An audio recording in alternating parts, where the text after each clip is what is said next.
here. All right. All right.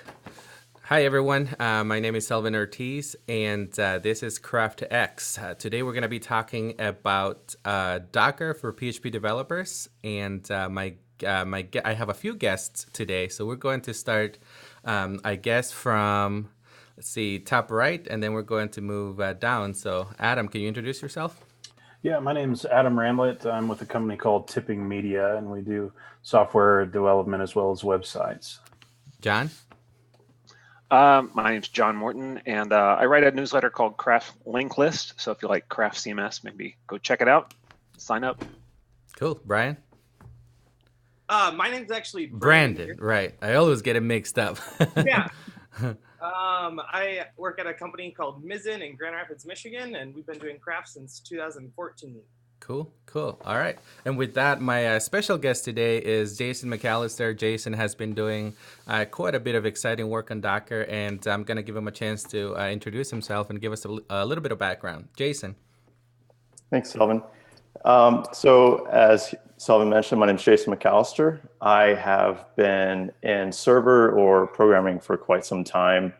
I started in 2004, so messing with Linux and started doing server work, worked a lot of Windows, realized I hated it, and bought a Mac and never looked back and do a lot of programming. It took me a long time to actually fight jobs because everyone wanted to hire me for server stuff and I was sick of it. I didn't like getting called at 3 a.m.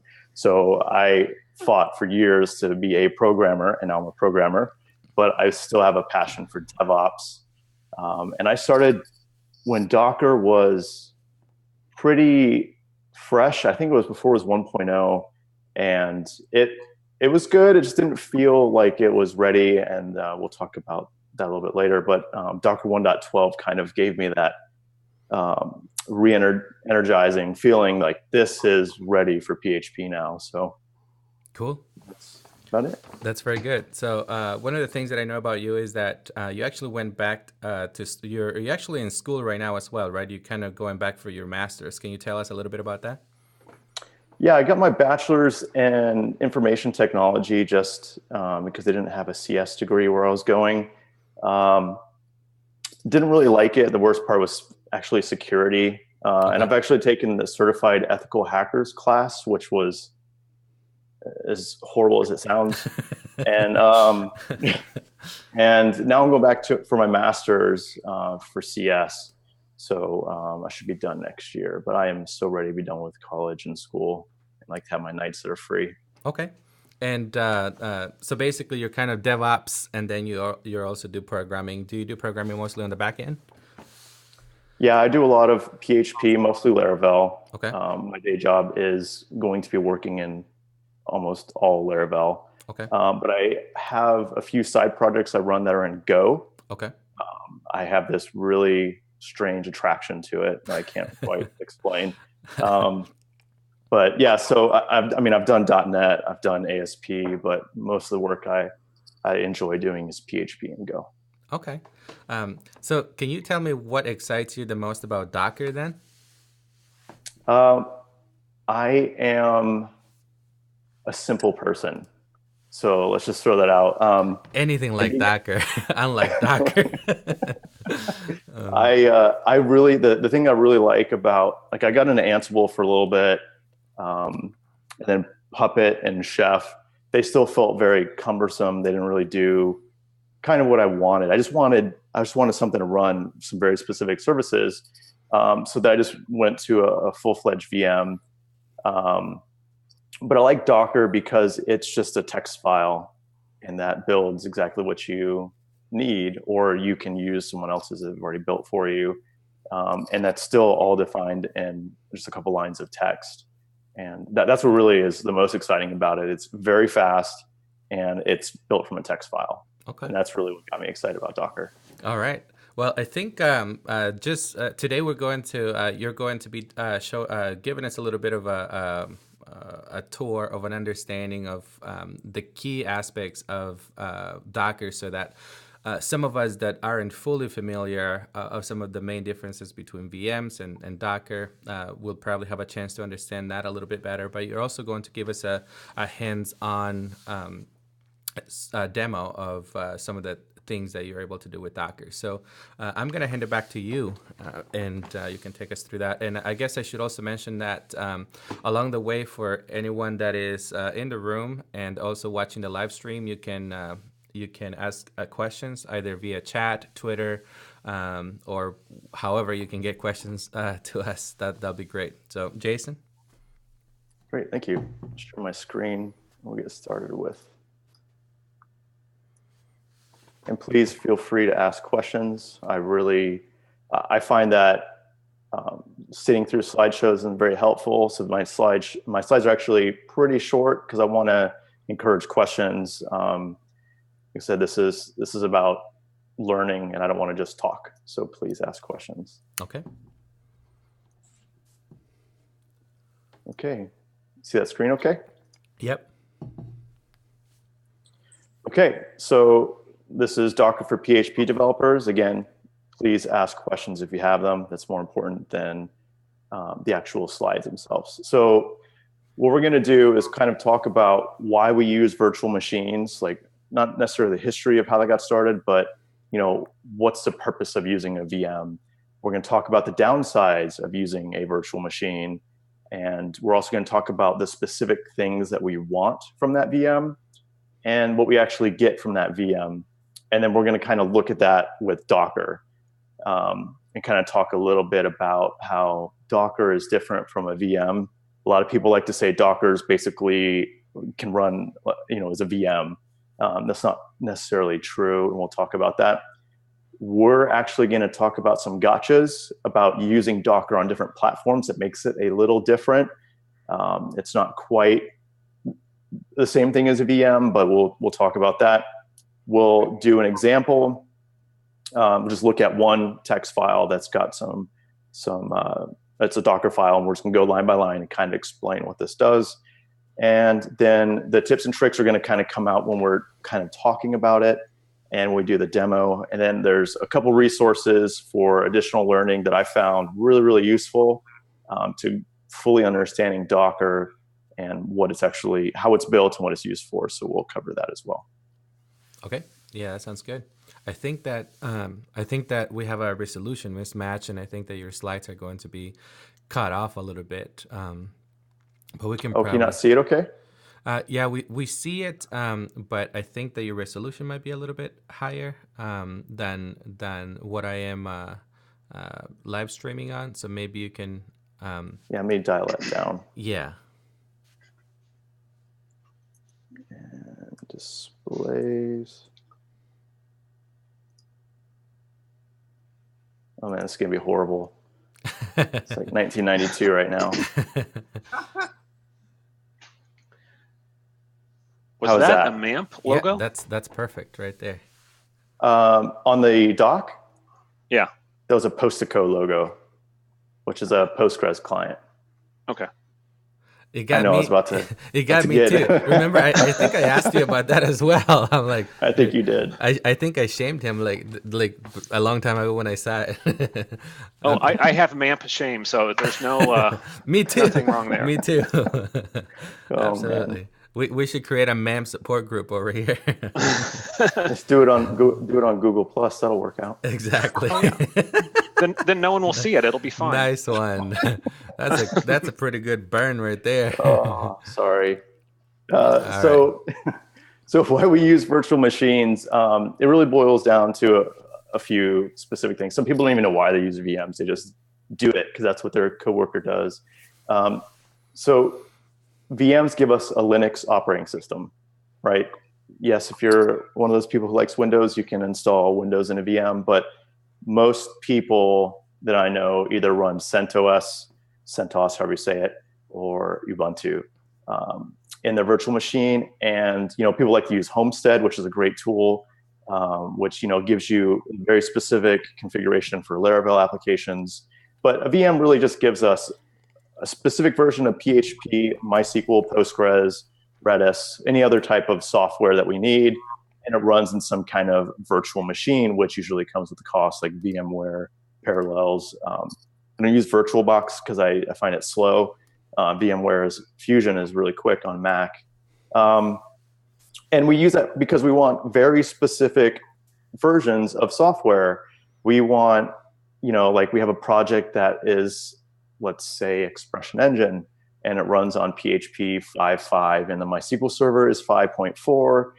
But we have a new Mac, and it's fully loaded. It's got everything we need. We've got PHP 7, and we don't have MySQL, and we don't want to be running MySQL because we're on a laptop, and it's just not necessary. So the VM environment gives us that isolated system where we can have that playground and play and do whatever we need to, break it and never update it because no one ever updates their VM. I know Sylvan and I talked about that. Was the last time you ran apt-get update, and you don't do that.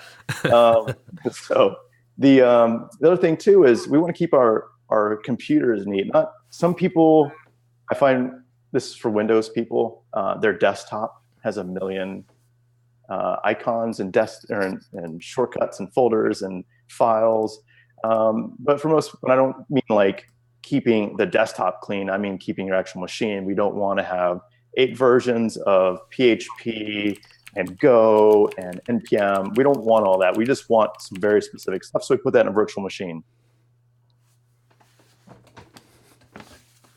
Again, if you really look at it, the only thing we want from a VM is PHP, the database, and then Redis, right? Those are pretty much the only thing we really need. We don't really care about the rest of the junk that gets installed with the VM, right? That's all we need. We need PHP. Okay, I should have said Apache or Nginx. Sure.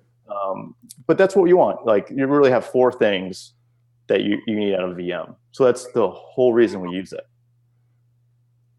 But ignoring for a second all of the stupid extension that sometimes you have to install for PHP and all that crap. But yeah, okay. Mcrypt or whatever that, yeah. Right.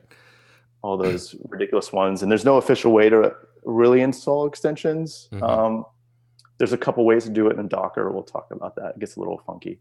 So here I have just a 512 server in the cloud. I call it Nordic Nuisance. But this is just a vanilla Ubuntu installation. The only thing it has on it is Go. I just installed Go, and that was not like installing through the package manager. That was just straight, downloading the tar and building it and just letting it run. So what we did is I just did an app list. I want to see what's installed, and it output this huge list of all these items here in the middle. And when you look at this, it's about 452 packages that are installed just for running that server. I mean, that's a lot, and that's, I'm not sure what, this is a DigitalOcean machine, so I'm not sure what the actual file size is, but I'm sure it's pretty substantial, at least a couple gigs. I think so. I have to look at that. And I think I think you mentioned this, but this is basically a virtual machine running inside of a Mac host, right? No, this is a DigitalOcean box. Oh, gotcha. Okay. Yeah, it's a VM it is technically a VM, but it's running on DigitalOcean. Okay, gotcha. Like a DigitalOcean droplet, as they call it. Droplet, yes. Okay. So I mean, you see there's a lot of extra stuff we don't necessarily need. I mean, Vim, of course, you would need something like Vim or Nano. But I mean, I don't know what you read ahead is. I have no idea what that is. I mean, you could look that up. But UFW for the firewall. So you get a lot of extra stuff that you don't really need when all you're trying to do is develop locally and run PHP and some versions of MySQL. So then we talk about Docker, right? And a lot of people, like I said earlier, a lot of people confuse Docker as it's just another VM. But that's not necessarily the case. Docker is not the same thing as a container.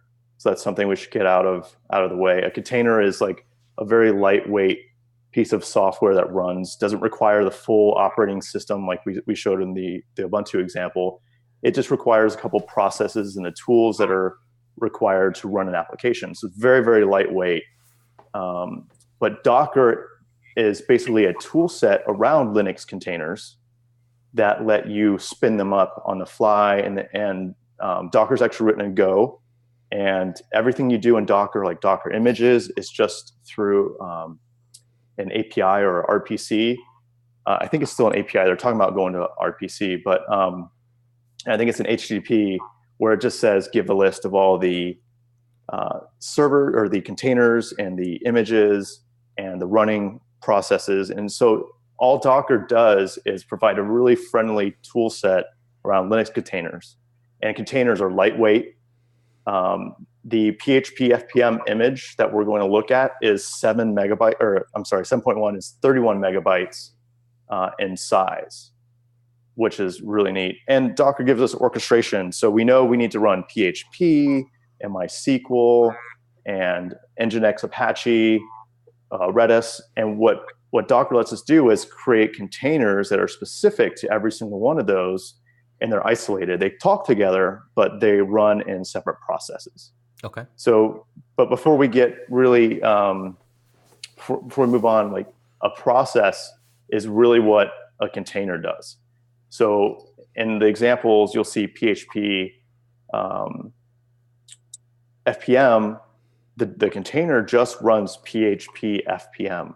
Every Docker containers, every container just runs a single process, and that's all it's responsible for. Okay. So, and if I'm going too fast, that's fine. I just want to get to the QA section, but stop me if we need to take a break.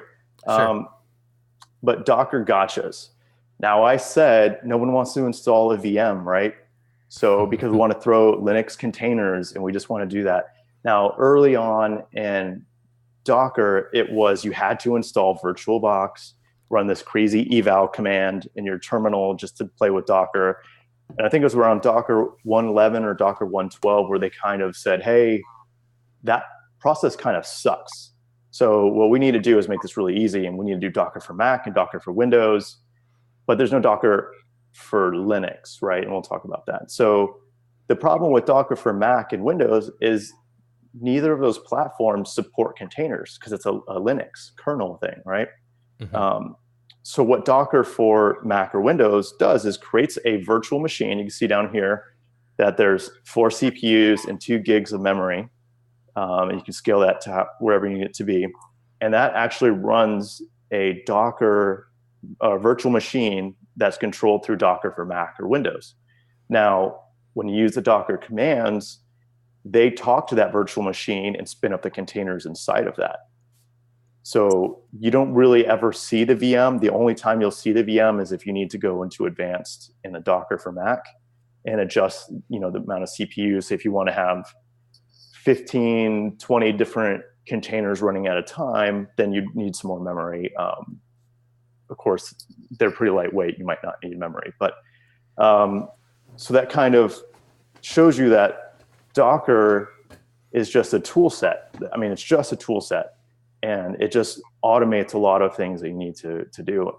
And now there's no Docker for Linux because containers are built on a Linux kernel. So CentOS, Ubuntu, you don't need to install Docker for... They're natively supported. Right. You still install a Docker package. Sure. So you can use the same kind of commands like Docker run, Docker build, but you don't need to install this extra GUI tool to run Docker on Linux. Okay. Does that make sense? Absolutely. So let me try to see if I followed most of what you presented. What I've essentially got out of the slides and your explanation so far is that many of us have outgrown something like MAMP or whatever other thing we use to run our sites, and we've moved on to VMs, which a virtual machine is essentially an operating system installed within a host machine, right?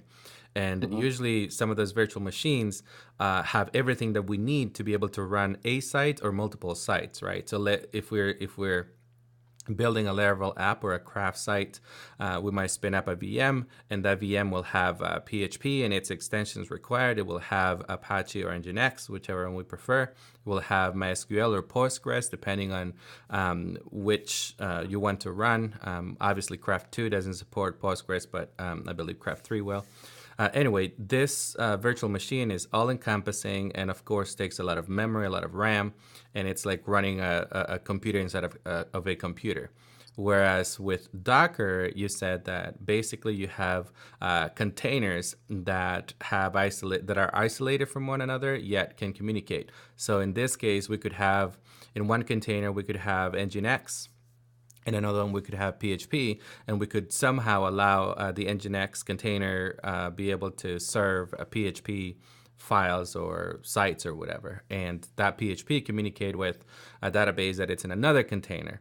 And all of that brought together by Docker, right, in a sort of orchestration. Am I with you so far?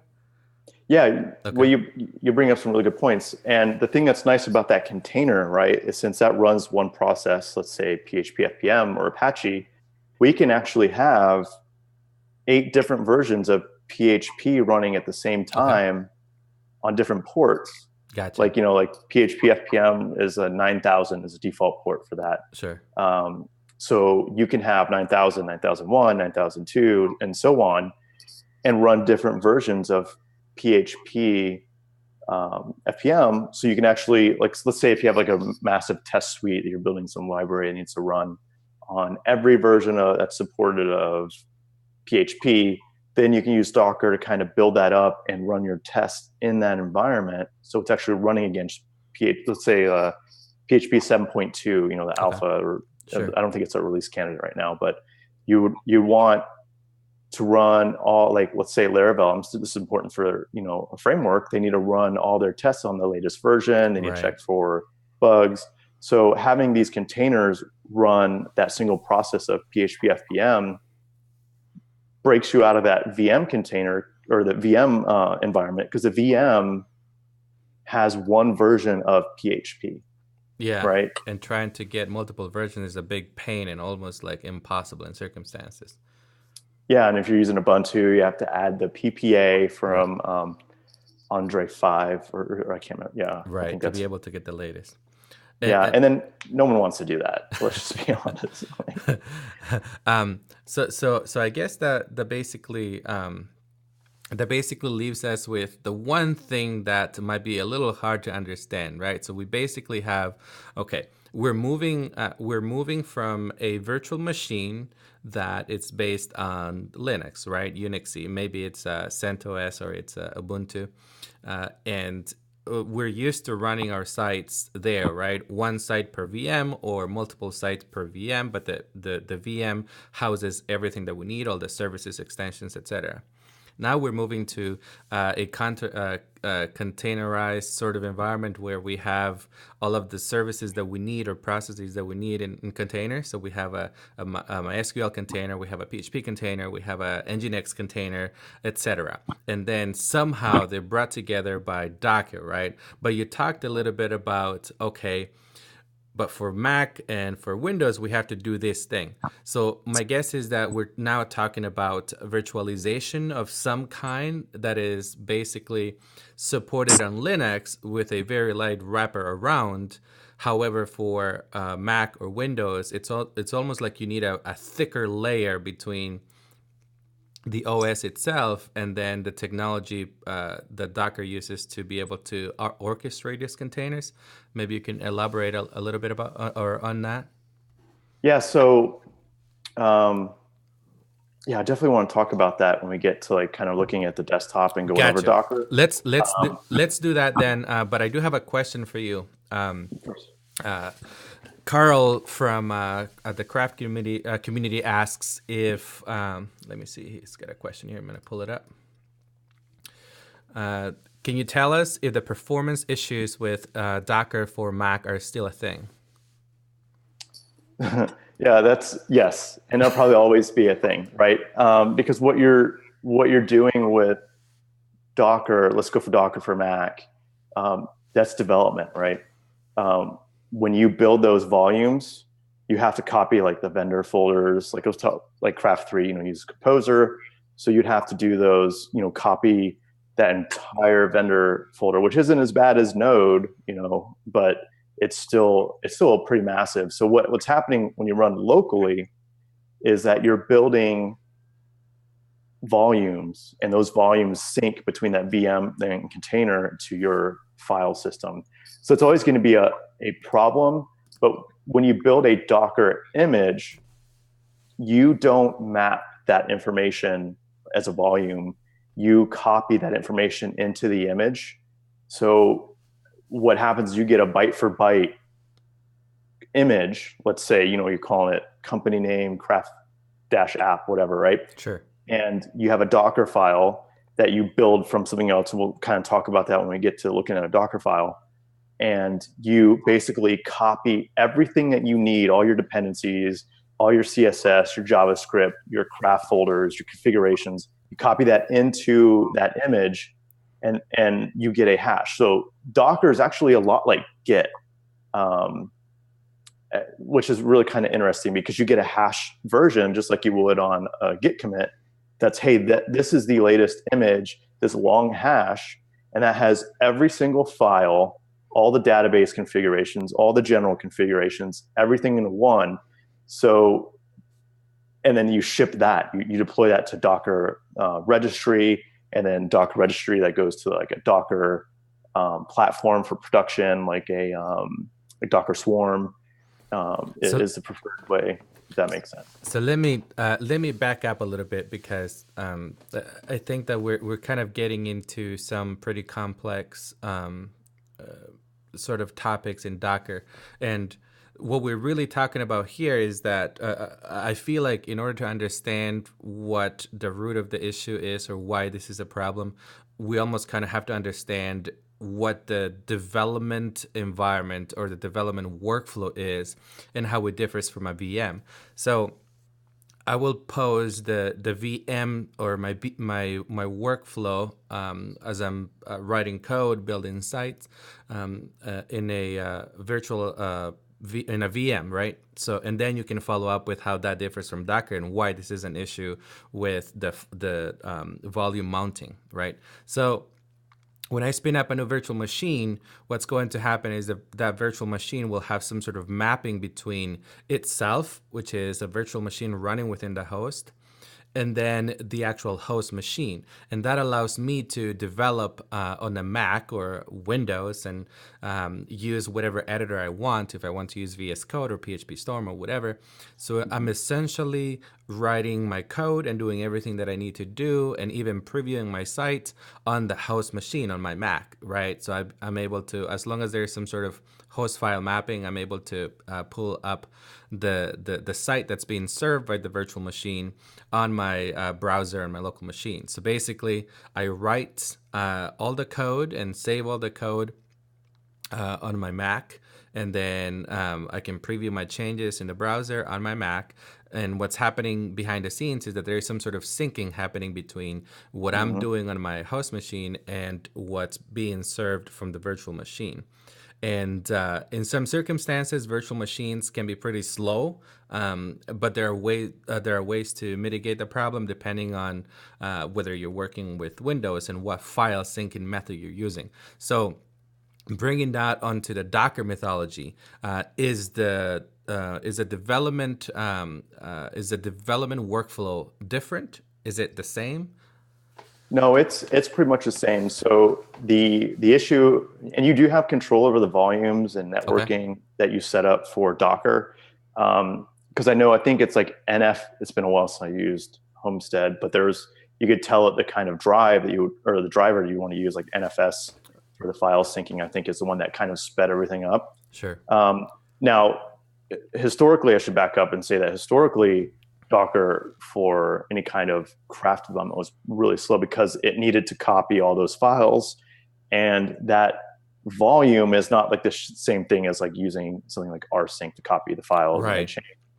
It's a little more, and I guess maybe the word's encompassing, but it does a little bit more. So it's a little more resource heavy. It used to be. I haven't had a problem. And I usually run Docker for Mac on Docker Edge with all the latest stuff. But this machine here has the stable version. And I haven't had much of a problem. But then again, I also crammed like 40 gigs of RAM into this thing. So So how annoying is it? So if I'm one of those people that likes to be able to make a change and before I hit save, see the changes, it's like that fast. Um, I've come across like I don't I've come notice it. across some of those issues on a virtual machine where there's a little bit of a lag, whether the project is way too big or there's something going on. But for the most part, I'm able to save and see the changes right away. And you can leverage tools like Live Reload and a bunch of other stuff, and that just works, right? Now, how annoying is this? Because obviously, if we're answering the question, is this still a problem on a Mac? And you're saying, yes, file syncing or volume mounting is still slow. You also kind of said, but it's not an issue for production. So theoretically, you could put up with it for development, and then know that if you're leveraging all of the other stuff that Docker provides for production, which I'll admit, I'm probably not gonna be doing a lot of the Docker stuff on production yet, but I'm more interested in how does it help me fix some of the pains in the VM for during development. So, what are your Gotcha. thoughts on that specific subject? Yeah, I think, and it is a lot better than what it used to be for craft development. I don't really notice that much of a lag, but I know exactly what you're talking about when you said, if you're working in Homestead and you're changing, a PHP class and you're waiting for those changes to kind of update and it takes a couple seconds.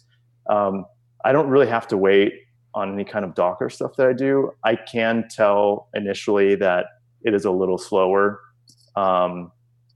But I haven't done, even with Laravel, it hasn't been that bad. So I would kind of back up a little bit and say give it a try. And if it's still a problem, there might be something else that's underlying, but also be specific with what you actually need to run in the container. And, but your workflow, like you said, doesn't change. Gotcha. It's still just doing something, but you have a Docker compose file, which we'll talk about, which is made to spin up the multiple services and let you run everything you need. Because you can't just run PHP FPM, right? You have to run the other things too. So I don't think that it's as much of a problem, if that kind of answers that question, as it used to be. Okay. So it's gotten better, but it's still not one of those things where you're fully satisfied with like saving something and instantly seeing, like, to me, like it's almost like I don't have to sit and wait for a second or two for it to be considered slow. It's almost like I feel like there is this 250 to 500 millisecond lag that you can put up with. Maybe, probably not. Like when I'm editing a file, I don't really even want to wait that long. Like I want to see it right away. But obviously, if you bring, Webpack and a bunch of other tools to do some transpiling and live reloading or whatever, your workflow is going to be generally a little bit more, like there's going to be more waiting time. If you layer on something that it's known for being slow in this area, I think it's kind of a little bit of a big thing to swallow. I think anyone else in the room can chime in with this or about anything else, but I think for now we can kind of get past this one and let you continue on the slides. Yeah, it's not as, I'll let anyone else answer before I speak, I guess. I think they're shy a little bit right now, so we're just gonna let them hit you later. Yeah, so I can't recall a single time that I've waited, just to be honest with you. I know what you're talking about, and before Docker for Mac really kind of got, it's relatively new. Before it kind of got stable, I did see those problems, but I haven't seen those in a while. So I would just give it a shout and then, you can go see how there. it goes. Okay. Yeah. So here's a example. So I'm working on something that's going to be kind of community driven, and it's going to have a website eventually, but it's deploying craftcms.com. And what I'm trying to build there before I get into this document is just like some GitHub repos and some tutorials on how to deploy Craft with Docker, right? And this is an example. This is a Docker or deploying Craft CMS / PHP FPM image. Okay. There's no monetization. I'm just doing something because there's a lot of information there, a lot of wrong information, but a lot of of outdated information too. So my hope is eventually this becomes something like people like, well, I need this extension here, blah, blah, blah. And we kind of just go through that. So this is kind of the first repository Docker file for PHP FPM. And I'm just going to kind of go through this line by line. We'll kind of talk about it. And then we'll kind of go into what this does. Now, the thing about a Docker image and Docker Compose is a Docker image, you have to build it every single time, right? If you want to run it. It's like, ASP.NET or C#. If you wanted to preview your web app, you had to build it every single time before you could preview it. It kind of takes a lot of time. So what a Docker image does, or Docker file, I'm sorry, creates an image where you can just kind of reuse stuff and put things where they need to go, and then you just copy that later. So you only have to build this once, and then you can just use a Docker Compose file to say, I need a specific version of, this PHP thing. So this makes a lot more sense for JSP developers that were used to running Tomcat and have to recompile the whole Java app before they can preview it. Exactly. So for us PHP developers, we're more spoiled in that we can just save something and then reload, and PHP will basically rerun. So can you tell me again what you're going to do, or what you're doing here? You said that you're going to be building something. You brought up, like, early we talked about containers, right? And then we talked about Docker sort of helping us orchestrate containers. But now you also talked about a Docker file and a Docker image. How do they sort of work together to, what do they give us? Okay, that's a really good point. I'm really surprised I missed that. So a Docker image is basically a pre-built, let's say, operating system. I hate that word. It's not a good word, but a pre-built thing that you want to use inside of a container. Okay. Right? So the container can run all these different images, right? Yep. Or sorry, a container can run one image, but you can use Docker Compose to run multiple services, MySQL, PHP, Apache, and each of those has a very specific image where someone has created a Docker file. So like MySQL has an official one, Postgres has an official one, PHP has an official one, and those are built into an image. And when you want to run a container, which is you put your application into that container, you use that image. So it's like a server image. Okay. An operating system. It's a really bad way to describe it, but I can't think of a better way right now. So this is like right at this moment. This is kind of like the make or break moment, because so many times, like, you're talking to somebody and they're following so far because primarily, most people are familiar with what a virtual machine is. So there is some correlating parts that when you're talking to someone about it, you can basically make some references to say, in a virtual machine, you basically have everything, right? You have PHP, MySQL, you have da. Now, the thing is that you can refer to those as services. You can run this service and whatever.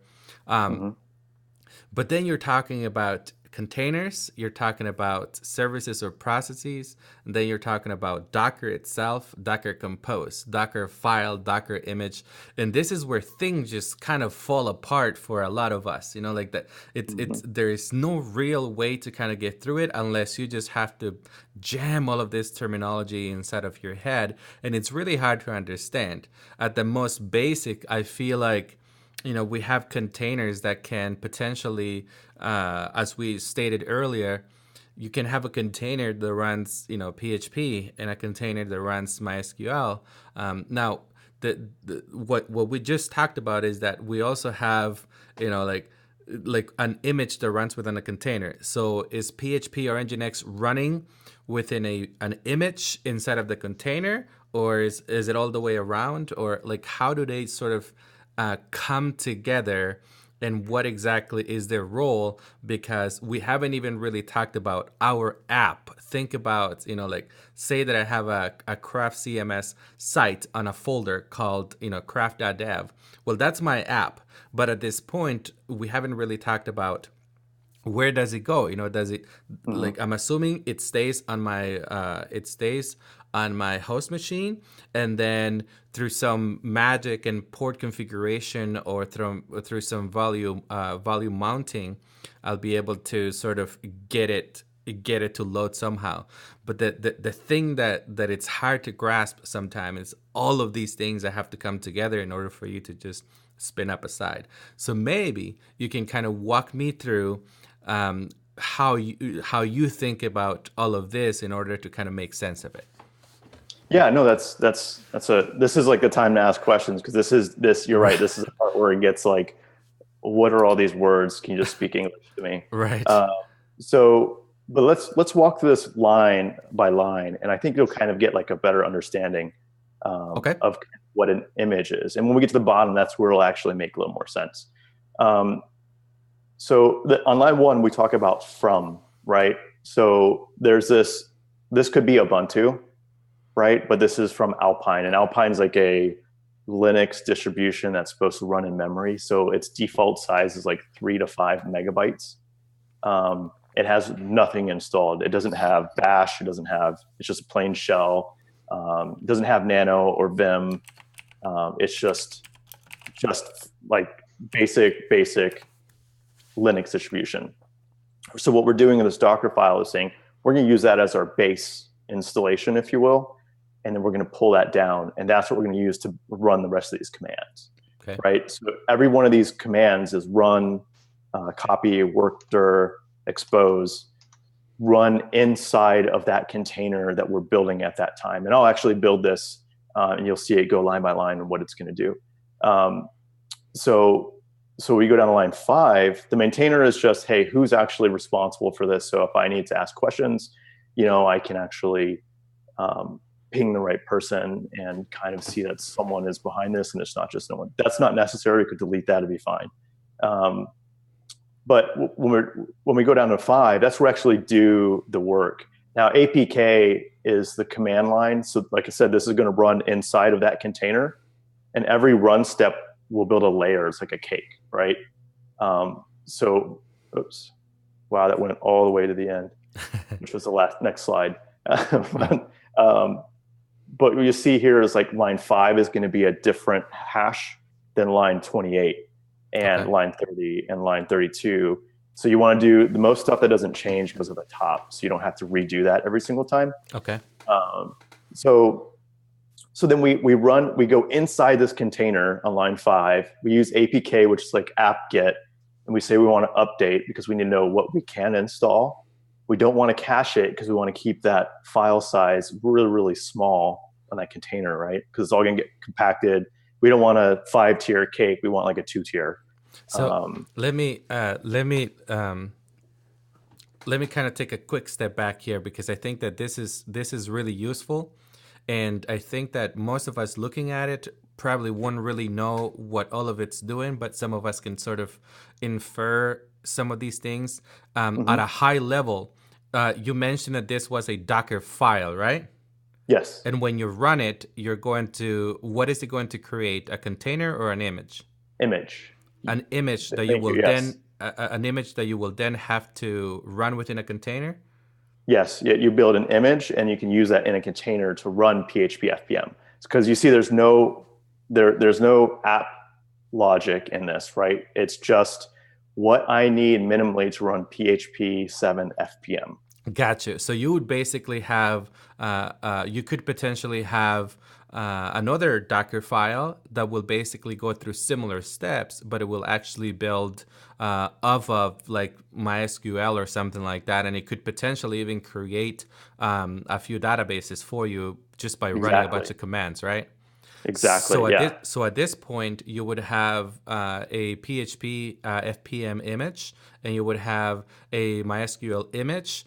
And here's the next question. would you then be able to run both of those images in the same container if you wanted, or in a separate container, or which one would you have to do? Well, the container is the app logic, right? So you take the image. I don't know if you can see my face. And but by app logic, are you meaning how they, like, the instructions on how they come together? No, like Craft CMS or Laravel. Oh, okay. Or like your actual application. App logic's probably not the best word, but your actual application, your Laravel, Symfony, Craft CMS, whatever you want is your app, right? And then you have your container, like picture of like a triangle. Sure. So the triangle at the top is the container, right? And that uses an image. In this case, we're going to use deploying Craft CMS / PHP FPM. And then we take our app logic and they come together at the top inside of one container. So every container has one image and then the code that you copy into it. Right. Now, you would only need this for a container that runs PHP, because you don't really need any specific logic to handle MySQL or something that has to be part of that container, right? Basically, your app, it's needed within the context of a PHP container, primarily because, well, PHP is the primary one that's going to run the code, and from then you can connect to an external container that is running the MySQL or something like that, right? Yeah, exactly. But I guess the question here becomes: say that you create PHP, like right now on line 28, you have run make directory app. So if you took that out, what you essentially have is a PHP FPM image that you can run within a container, but it's not going to do anything, right? Yeah. So what the run command, so line 5 is all one line. It just installs the PHP and extensions that we need, right, to run Craft. These are very specific to Craft CMS. Yep. That's why you see the required and then the optional. So you kind of build, you install everything, you download it, you package it up, and then we make that directory. Which I know app is confusing because I couldn't find I don't like var, HTML. Sure, web, sure. Yeah. So like app. So what it does, it creates an empty directory that PHP will listen for PHP code in. And when you use the Nginx application or container, it's looking for PHP in that directory as well. So Gotcha. That's all it does, is it makes a blank directory in the image for app. And that's where we're going to prep our code. We're going to put our craft folder, our public folder, CSS, all that stuff will just go underneath the app. Okay. And then does it kind of answer the question, I guess? Yeah, a little bit.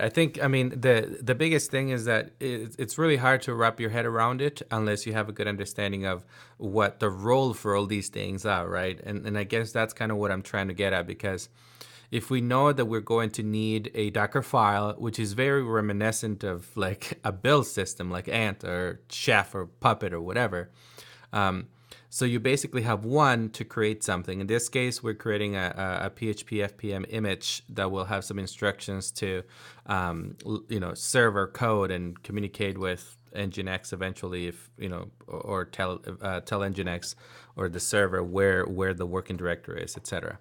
But we basically have a Docker file that eventually will give us an image, and that image will have to run within the context of a container.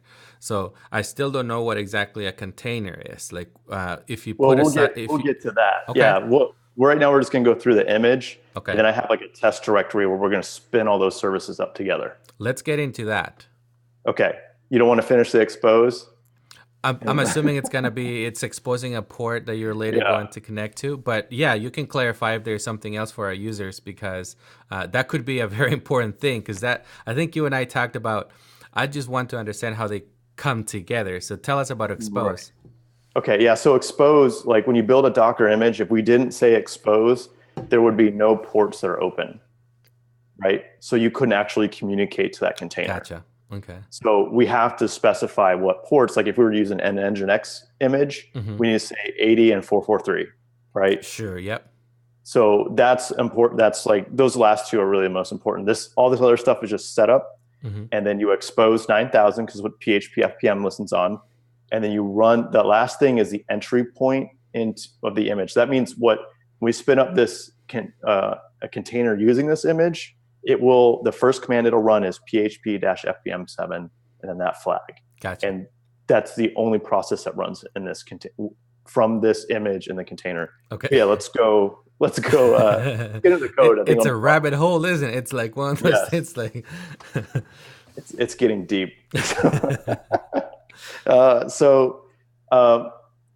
is my last slide. This is just some examples, actually listed in kind of the order that I find them useful. Okay.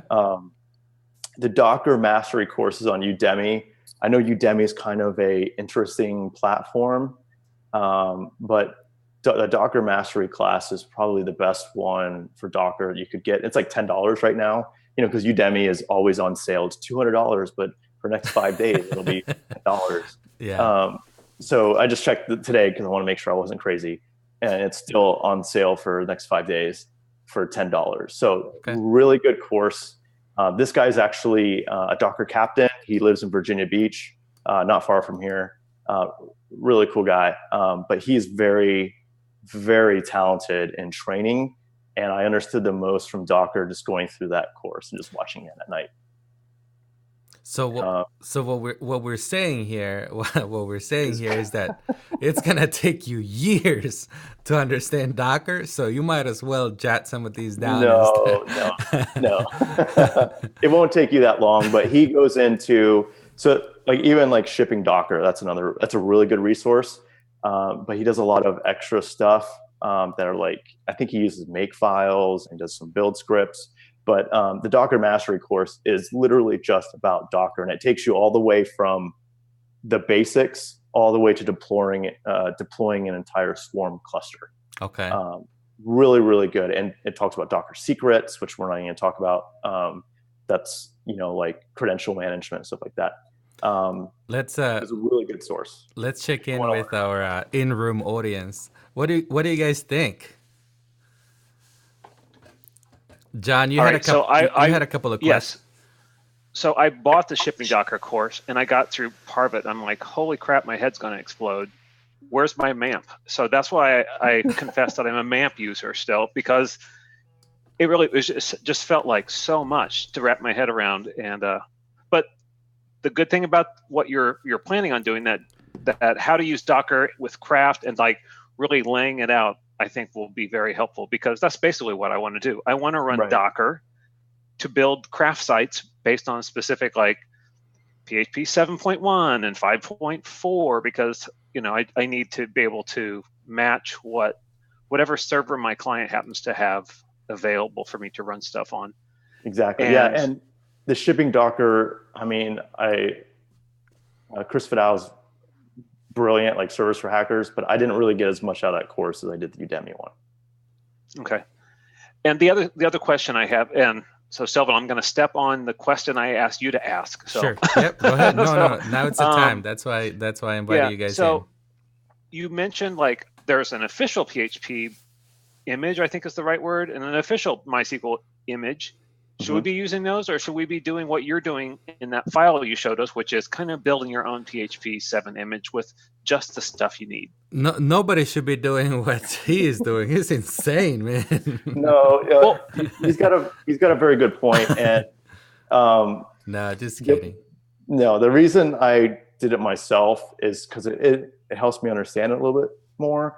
But the Docker PHP official versions are kind of bloated because that's my guess. Commands to install Docker extensions, and to be honest with you, I just want something that's very lightweight. But when you get into Docker Hub, you can actually link builds together. So let's say if I'm using Alpine and Alpine has a security update and it hits the Docker Hub, then it forces my machines to build again. Okay. My images. So they're kind of linked together. So it's like a trickle down, right? So I get that in theory. I have to just do it more. So my other question though is, all right, so let's say I figure out how to build my Docker thing and it's working wonderfully on my local setup. And the ideal thing, it seems to me, is that I take that same Docker image and just throw it up on DigitalOcean or whatever server I'm using, just so it's identical to what I'm building on rather than kind of like what I'm building on. Yeah, that's That the seems good in theory, but I don't know how to do that. That's at the all. biggest. Yeah, I'll Yeah. let Jason speak to this, but this is the biggest. I think the biggest benefit, like why I'm even considering it, because on the development side of thing, on the development side of things, if you have a really sweet VM setup, it's like really hard to beat. But this is what's kind of exciting. All of the all of the stuff that Jason knows about production stuff, and I think that he was gonna kind of take us through the production side of things a little bit too as well. So I'm just gonna leave it to Jason. Yeah, so what I'm trying to do is do everything Brett Fisher did in Docker Mastery course in like an hour, right? But I obviously can't do that. So we have to talk about the basics, and then we start shipping it. What like a production image looks like, or not an image, but architecture looks like, is you have 6 servers that all run Docker, and they're all part of a swarm, and then you kind of have a build system from Docker Hub into that, and they run on a specific container, or they spin up the containers and they put them on different servers or nodes, and then you kind of run that. So we're not going to cover that too much in depth. I'd like to get past kind of like running it locally, and then we can kind of like talk about what it means to get it into production, kind of how you would do that. But and to be honest, getting Docker into production is something I haven't been comfortable with until recently, because I spent a lot of time working locally and understanding it, so I felt comfortable. But more services like Circle CI just came out with 2.0, which is Docker powered. So like it's better to start using it now, because I feel like it's really going to take over. Heroku is going to support Docker. So those types of changes are coming down the pipeline. A lot of the tools that we use for CI and deployment are starting to support Docker. So I think it's important that you kind of like get a basic understanding and feel, the worst that's going to happen, use it locally. You just delete it and start over again, right? It's a disposable thing. You just build as many times as you want. But the same can be said about VM. So what is the benefit for development? I'm gonna press you on that, because we have like 4 minutes, and we're gonna have to have you back for the production side of things. But because the production side of Docker, which I believe is the most exciting, and probably why it's still around, because it's so hard to kind of like make sense of it in the local in the local development environment. I kind of want to press you off. Okay, is it worth it for me to move away from my VM to Docker? Because we, in previous conversations you and I had, we kind of thought that if you're using Valet for Laravel, or you're using your own XAMPP setup, or you're running MAMP on Mac or whatever, it's almost like if that's working well for you, you don't really need to move to a Docker setup, because it almost feels to me like to mess with Docker, you almost have to have a little bit of a DevOps chops. So give me your sort of for developers type of benefits that we can expect that we can get out of Docker. And PHP developers, meaning people that write a lot of backend code, some front end code, people that understand some of the basics of all of these things in networking, but not necessarily do a lot of DevOps, building their own kernels or running their own servers at the admin level. Maybe you can give us a little bit on of your thinking around that. Yeah, and that's kind of where the Docker Compose comes into play. But I know we're short on time. Can we go a little over? Is that gonna be okay? Yeah. We can go over. Okay. So the real thing for this is the repository for that PHP FPM, right? You can see like the build, the test, development, which I won't get into. But what I want to do is I'm running Docker already, so if you see, I do Docker images. I have nothing on here, right? Okay. So what I need to do is I need to build those images, and that's in that Docker file, right? So I just have this quick little, that's all it does, right? It just runs these 4 commands on different directories.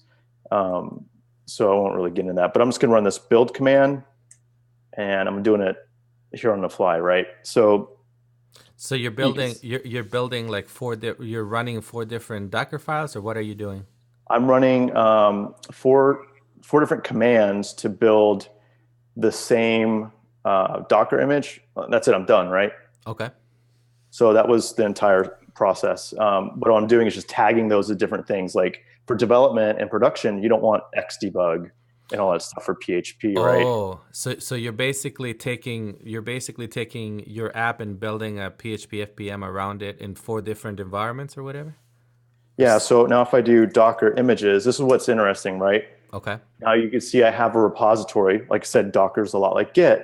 So I have a repository deploying craft CMS / PHP FPM. I have tags. Okay. This is 7 dash or .1 dash development, which would have Xdebug. It's not, I haven't finished going through that process yet. Then I have the latest 7.1 and then the latest. Now, if you look at these image IDs, there's 4 images, but 2 are exactly the same, that they're hashes, right? They're byte for byte the same thing. They're just called something different. Okay. And the size is 31 megs. But I'm still working on this Travis build. But if I run test,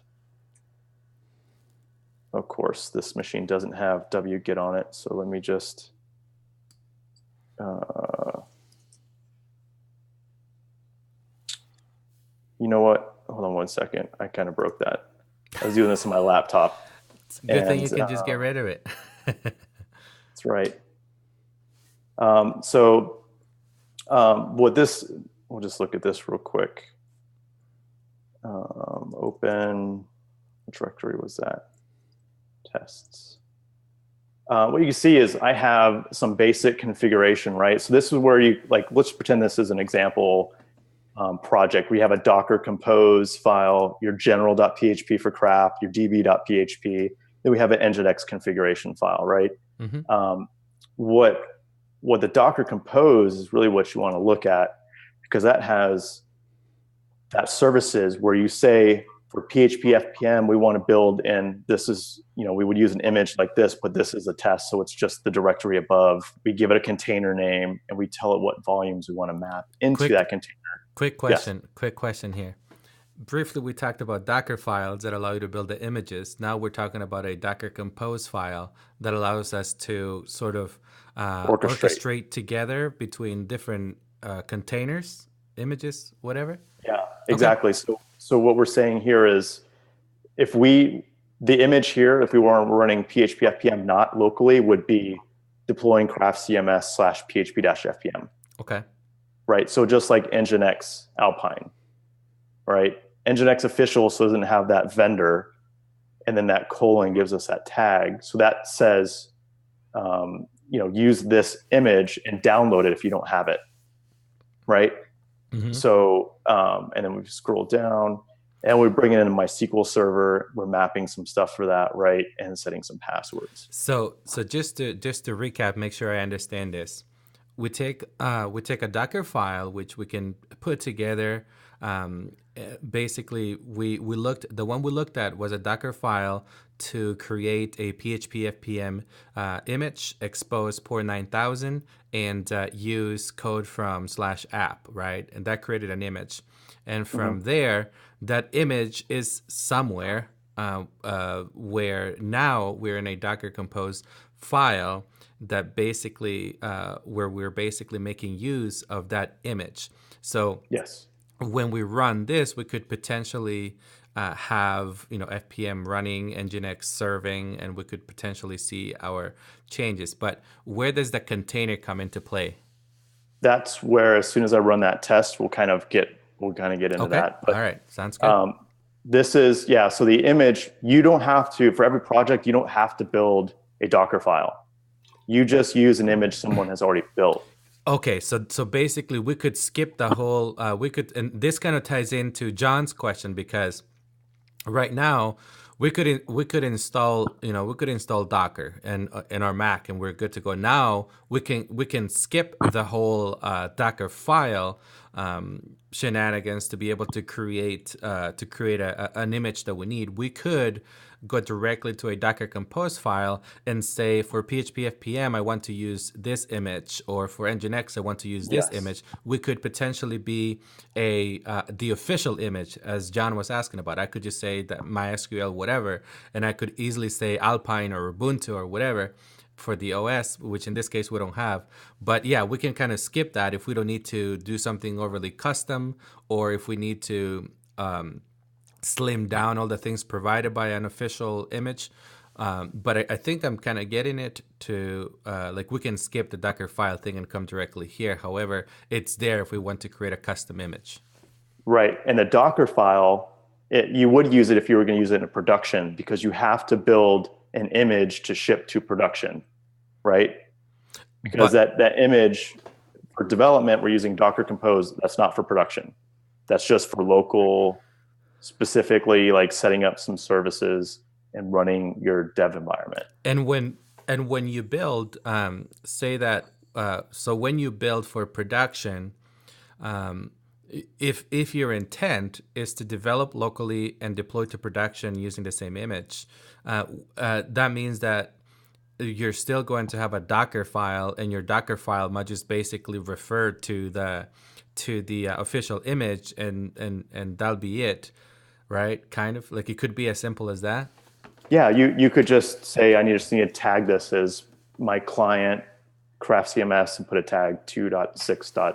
Whatever, if you want to get that specific, or version 3.0 or something like that. So that means that kind of layer it down. If you are if locally you're running, if locally you created 3 different images, you created PHP FPM, Nginx, and MySQL, or MySQL, however people want to pronounce it. So if you have those 3 images locally, and you have you basically had 3 Docker files to create your custom FPM, custom MySQL, custom Nginx, or whatever.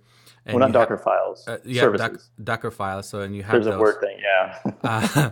And then you can basically, once you do that, you now have 3 images that you can basically use within your Docker Compose file. And once you run that will basically orchestrate them together so that you have a full server that's going to run your PHP code. When you deploy, what image gets deployed? Do all images get deployed, or do you only deploy your code and PHP FPM, or what is it that we need to deploy?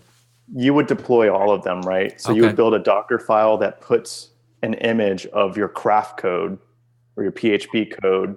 Let's say if you were using the official library, you do PHP 7.1 FPM, you jam pack all your code in there, or bring in Apache, build that image. And then what you do from there is you kind of have the MySQL containers linked in production, which my databases in production on Docker is still a little funky, but I won't get into that. So, oh man, please get into that. What's going on with MySQL? It's a volumes thing. But here's okay. So if you're telling me that for development we do have some benefits but not a ton, potentially it could be slower than a VM. And I'm getting excited about production, and you're telling me that on production MySQL might be a little iffy. That's a little concerning. So, are there ways to work around it? Or? There are ways to work around it. So So the problem with Docker, you want to swarm up that stuff, right? A database by its nature is, ever changing. Sure. So a Docker image, hopefully you're not changing or have some kind of pipeline built in with Git on how you're getting your code changes for a Docker image. You build that and you push that in. I'm not comfortable with MySQL because you have to map that volume, because containers are not persistent by default. They're made to be spun up on code, right? Like deploying with Roku, right? So what I would do is have a separate server that can be reached within an internal network that runs MySQL. And then you could just have 50 different versions of your container running your image that's load balanced, right? Okay. So that's why I say MySQL's, I wouldn't try to put MySQL into production, because I'd rather just have a dedicated server like on Amazon, like RDS or something like that. So then you would basically have your database or databases on a server farm somewhere in AWS or DigitalOcean, and your Docker app and your code or whatever would connect externally to that rather than another container. Yeah, there are databases that are built for clustering, but I mean, that's not MySQL. You can do it, but no one wants to spend that amount of time. But it's a different kind of cluster. Yeah, it's a totally different cluster. Well played. So let me build this image. I think I got that. Okay, go ahead. We'll just keep talking. So what this script just does is it downloads Craft, moves the files in place, and you can see right here it's downloading MySQL 5.6 into a library, and it's going to run that Docker Compose file. Now it said it created MySQL server, it created an Nginx container, and then it created PHP FPM. And if I do Docker images, remember these are not the running things; these are just the things I have on my system that I can use. Now you can see I have Nginx, Alpine, and MySQL as well. You can see like Nginx is also running the Alpine version 5, right? So it's 15 megabytes in size. Alpine itself, 3.97 megabytes for the entire operating system. And then you see the real heft in the PHP, and this is that repository that we're going to look at here, created 28 seconds ago, right? And you see it's 31.6 megs. And the biggest thing I have is actually MySQL, which is only 298 megs. It's not actually that bad. But if I go Docker PS, which shows me all the running processes, right? So I want to see what's actually running that I can talk to on a machine. You can see all the ports. Yeah. So I can see, there we go. So I have an image, right? It tells me which image is running, a container ID, which we don't actually care about, right? We named it PHP FPM because we wanted something that I can kind of reuse.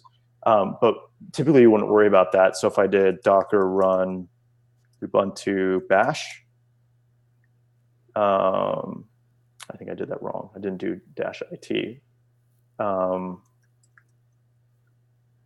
Let me just do this real quick. I'll kind of show you. So now I'm in L-A. You can see I'm actually running a Linux kernel inside of my machine, right? But if I look at that again and do Docker PS, you'll see I have Ubuntu running. This little video window is always in the way of wherever you need to be. I have it's called an Angry Jackson, right? It assigns scientific people and then some kind of adjective, or I can't remember what they use, but it will give you name and someone who did something, the crazy inventor, right? So the second I close out of this, it's going to remove that and then do Docker PS again, and I still have only my 3 things running, right? So you see the ports that are exposed, the MySQL server, and now if I was actually to spin up local host, can't see, this window is always in the way. Can you disable that? Yeah, twig lexer. Oh wait, whatever that means. Admin. Probably missing some extensions. Yeah, there's some extensions. Like I said, I'm still working on this, but you can see now it's running on my local host, but it's actually communicating to these containers that are running a very specific image, and that has just these commands that these are the commands that are running on those. So I actually only have, if I wanted to look inside of, let's look at PHP.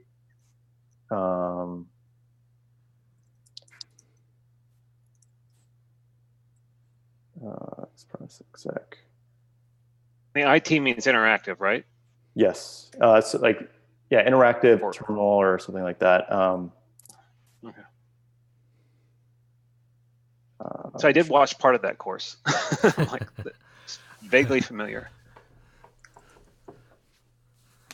1 second.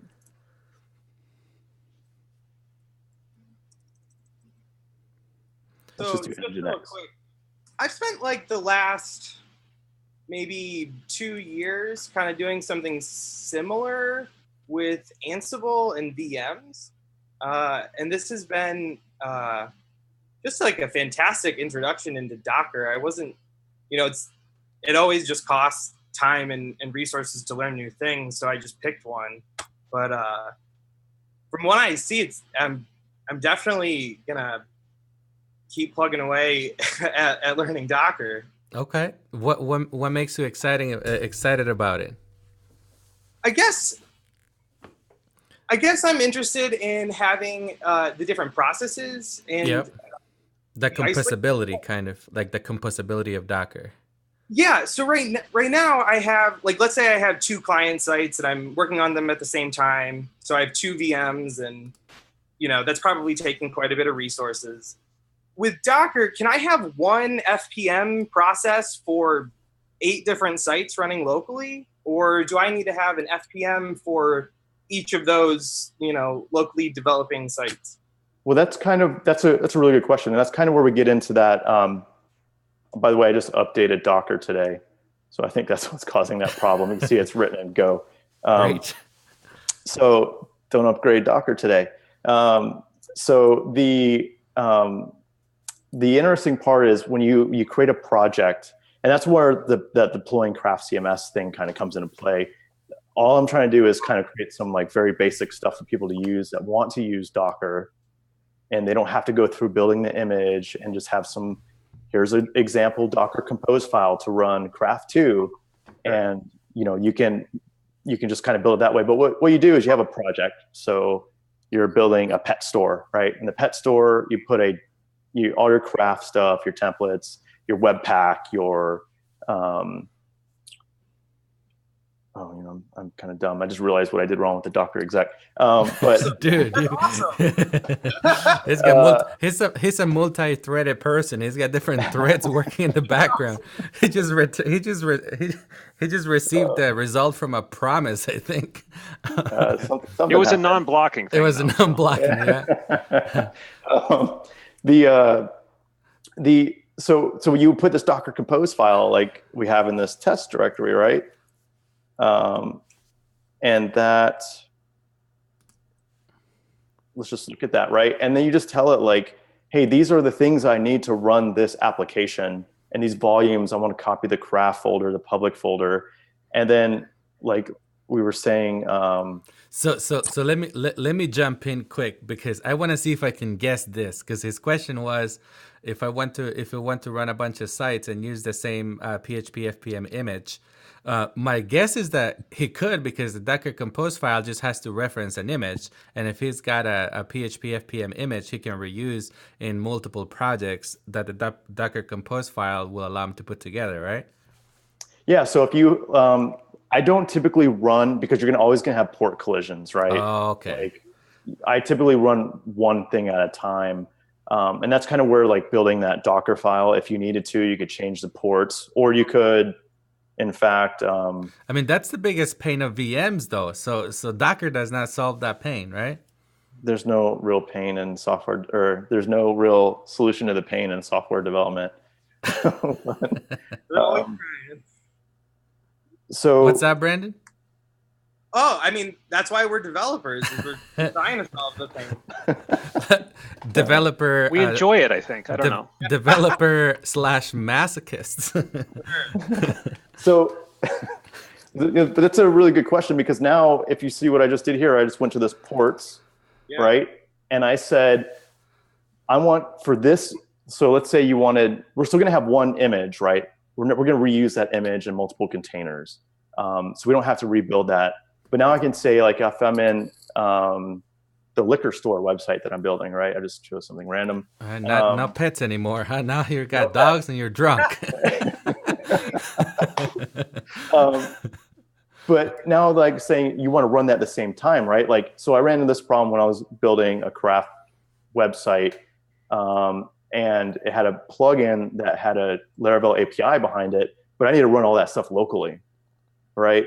So what I did is I just changed the port numbers for the service for the Laravel application to be, 9,000 or whatever. Well, in this case, this would actually be down here. So you still have that kind of port mapping issue, but what I needed to do was I need to run the craft website on 80 and then run that plugin and then build to talk to the API, which ran in Docker in a different port on a different container. So you can still have them. You just have to tell that in a text file. That's a big difference, is with a VM, you're kind of, I mean, Homestead makes it a lot easier, but you're kind of stuck with like Reprovisioning and all that. Yeah. I actually provision like with Ansible locally. So I install like Ansible onto the VM and use that as the provisioner. So it's just automated. And then I use the same scripts in the production environment. Yeah, and that's I mean, Ansible is really powerful, and you can build a lot of things with that. But the problem is, Sure. you have to install Ansible, right? But you still have to install Docker. Yeah. Right? And a virtual middleware if you're on Mac and Windows. But you don't see that virtual machine. But it's there. But it's there. It's there. If you have if you have a pain in the butt, you may not necessarily see it, but it's still there. That's why you just do Docker reset True. up here, right? True. Yep. Absolutely. But yeah, so I mean, it's really kind of Docker's not really for everybody, right? But so who is it for, Jason? Who is it for? Let's see who it's for, because I want to see if I fit in. Can you tell us who you think it's for? You always fit in. So I don't know. I thought we used Docker on the team because it made, like, when we got a new developer on board, it was like install Docker, run this one command, and you have everything that you need to work, and Docker added some new stuff called like multiple build phases. So you can actually have a Docker file that runs, let's say, and like, you don't want Node on your production machine, right? Like, you'd want that to run so you can package all your application code. Like, you can run Laravel Mix or Node or Webpack, and you run those in containers, you build those, and all you need is that output, right? So you can kind of build this process where you never have to install Webpack, you never have to install Node. You build all that, you take that output and you copy it into the final container and the final image, and that's what you run, right? But really, what's nice about Docker, and what I say Docker is best for people who do like a lot of CI, testing that has to go on before you can deploy to production or staging. And unfortunately, that's not Craft right now. I know Craft 3 is changing the way that's done. Like, really beautiful in Laravel to use Docker and like CodeShip, because CodeShip is now using Docker underneath, because all those CI systems don't want to have to manage all this infrastructure about specific versions of Node for this project. They just would rather do that in a Docker container. Yeah.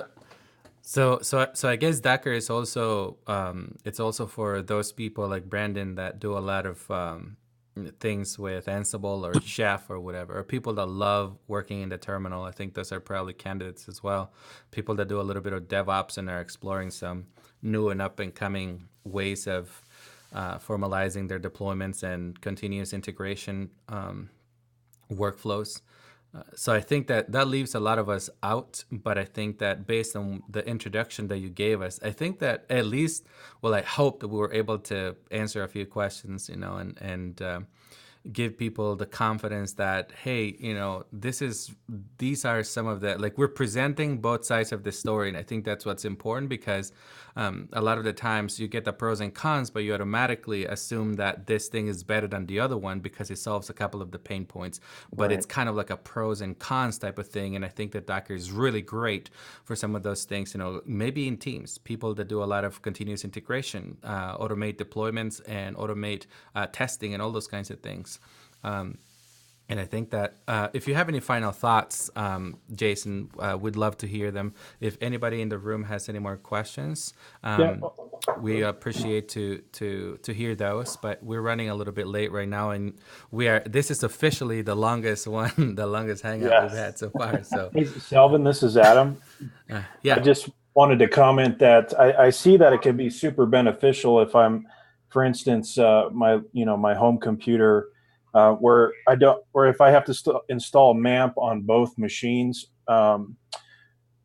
versus just taking the Docker Compose file and passing it over to my laptop, say if I'm traveling, and just to spin it up really quick, versus trying to keep MAMP updated, things like that, where it makes it super easy to do that. That's what I've kind of looked forward to from Docker to spin up the exact environment that I need for this application, wherever I'm at, or for whoever needs it.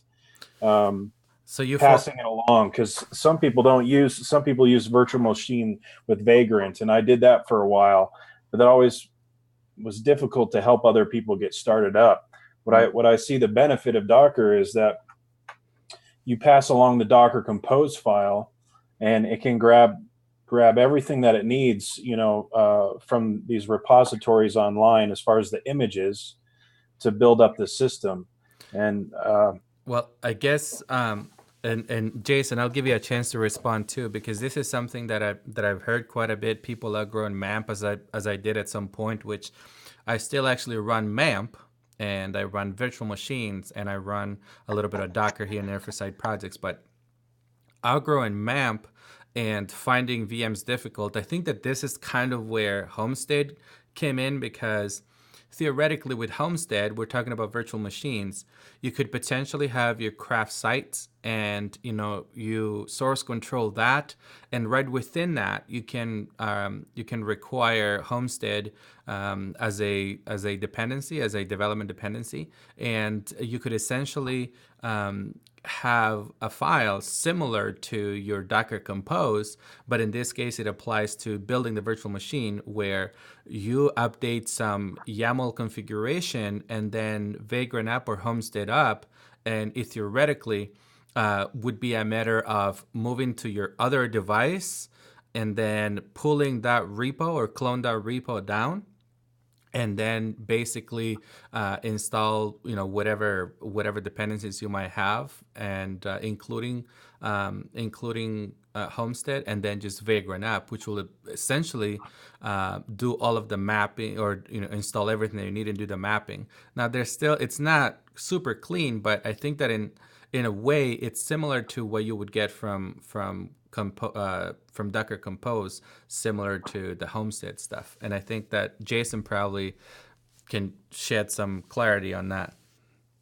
Yeah, that's a really, really good point, Adam. So the thing that's interesting about Docker is, look at Homestead. Homestead made it simple because you put everything in a text file, and then you just run a command, and it just does what it needs to do. But it's not, your machine is not going to be byte for byte the same thing as the container for Docker that you need it to be, right? So, and I usually check a Docker Compose into my project, even if that project is not going to go to Docker in production. I still check that Docker Compose. That way, at any time, any machine, I can run those commands, whether it's Windows, Mac, or Linux, and I get that environment that I need that's source controlled. I'm using a very specific version of PHP 5.6, or PHP 7, or whichever one you're trying to do. So the Docker Compose is really doesn't require VirtualBox installation, doesn't require VM, and first of all, it's free. Who doesn't love free stuff? You don't have to pay for a MAMP license, because I think I have a MAMP license. I know, don't use it, but I think you have to pay per machine. Is that still the case? So you're saying that you want to give away a MAMP license? I'm sure they'll be taken. So the Jason, we talked about this too. The big thing that a lot of people are pushing for is your development environment should match your deployment environment, or at least your server. Whatever you have locally should match whatever you have, whatever you're deploying to, because this makes it, this makes it easier to get rid of case sensitivity issues or extension issues, all these kinds of things, right? But there is a really good argument to make in favor of not caring, and not to sound like just an uncaring developer here, but we spend a lot of effort, time into making sure that our local development environment mimics or matches whatever we're deploying to, when in reality, many of us are actually deploying to a staging server, sometimes two, before we actually get to the production. So to me, in some ways, that's kind of a moot point, because I can develop with with Valet or MAMP or VMs or whatever, because I know that at the end of the day, I'm going to be deploying to a staging server that's finely tuned to a specific way, or I guess to the specific projects that I'm building, and that one matches one for one with the production environment. Comments on that? I'd like to say that everybody strives for that, but nobody does it. Which part? Which part? The staging piece, Setting or up? Well, the development environment matches production. Okay, good. Never That's happens. that's Unless good to you're know. using Docker, right? Okay. Then you know when you build that image that it's byte for byte. But PHP and Docker are weird because most languages don't like to run PHP. You can't run, you don't want to do PHP-S, right? You actually have to put Apache and FPM and put some extra services around it. But what's, how do I say this? But what Craft doesn't have, right? Like a developer's dream come true is they build this website, this web application, this product, whatever it is. They commit their code, they run everything locally. It's easy to install, set up. They run it locally. They write all their tests, and those tests go to GitHub. GitHub fires off code ship or something that runs all those tests that passes, hopefully. And then it gets to staging, the client reviews it, you go through the QA process, and then you change it to master. The tests have already been run, your code is more ideal than, just kind of like push and pray. Like, okay, I hope it should work this time, because I can't tell you how many times I found bugs on the server because they have a different extension that, I don't have. And Docker just kind of lets you orchestrate your environment. And eventually, I think a lot of people are going to start moving to Docker for servers, and a lot of services are going to move to Docker. But you can kind of configure that image exactly how you need it, and it's byte for byte the same thing. So when you do push it to staging, you can test it and run. Hopefully, you have a QA team if you're on a team that's big enough, and then you can kind of move to production like that. But that's not really the case. Like, you make a good point. That's not the case. Most people just put up staging. Can I log in? And then can I fill out this form? And then, okay, I'm good to go. Let's ship it. Sure. Yeah. So, unfortunately, it's not to say you shouldn't care about, continuous integration, full testing, and all that kind of stuff, because I'm a big advocate for, testing your code. Like in Craft 2, even though it was painful, I try to write tests for my plugins. In Craft 3, I haven't gotten Brad to commit to like meeting with me to talk about it, primarily because of all the stuff that they have going on. But so we're an hour and a half into it. Final chance for anyone to ask any final questions or recommendations or advice from Jason. And does anybody have anything else? No? Send me a link when you're done. Well, Brandon's got something. How would you like people to interact with the deploying Craft CMS community? GitHub issues. Okay. That's, even if it's just hey, you didn't have documentation because you're behind, it's an issue. That's the best way to communicate. I love GitHub issues. I think that's a brilliant platform. That's the developer / masochist Jason there, who loves GitHub issues. Okay, so Jason, before we let you go, can you tell us where people can find you and what you'll be doing next? So I'm the McAllister on basically everything. GitHub and Twitter. Don't have Facebook, and it's the McAllister@gmail.com if you have questions. I am a big proponent of open source and being just very open about sharing knowledge. I think that's really, really important, and not a lot of people do that. So if you have questions, ping me, and if it's about Docker, I'd love to talk about it. I know, Selvin, you and I have met a couple times, not even about the Hangout, just in general, just to ask random questions. I like doing that. So if you have questions, just ping me, please. Yeah, absolutely. I think Jason is one of those people that has a lot of knowledge, and he loves sharing that knowledge and talking about it in a very down to earth way, which I really appreciate. So feel free to reach out to him if you've got some follow-up questions. And yeah, maybe we'll have you for a second round down the line to actually talk about the production and how the landscape of Docker has changed. But for now, thank you so much for your time, Jason. Also, thank you for those of you in the room who participated. Thank you so much. And people watching the live stream, thank you for sticking around. And with that, we're going to call it a day. All right. Thanks, everyone. Thanks, Jason. Thank you.